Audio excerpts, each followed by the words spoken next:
Solicito às vereadoras e vereadores que registrem os seus votos.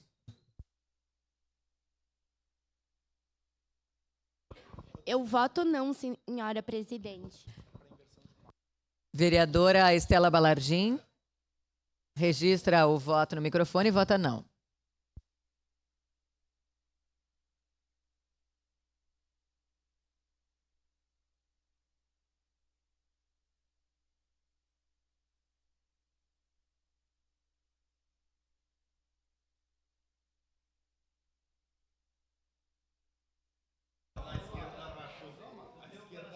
Voto sim, senhora presidente. Vereador Cadori, vota sim.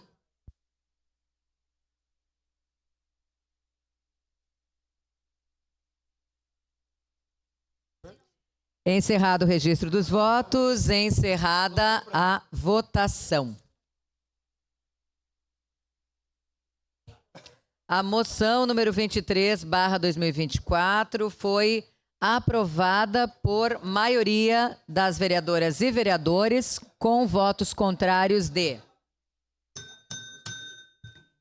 vereadora Estela Balardim, vereador Lucas Carenhato, vereador Renato Oliveira, vereadora Rose Frigeri, vereador Zé D'Ambrós.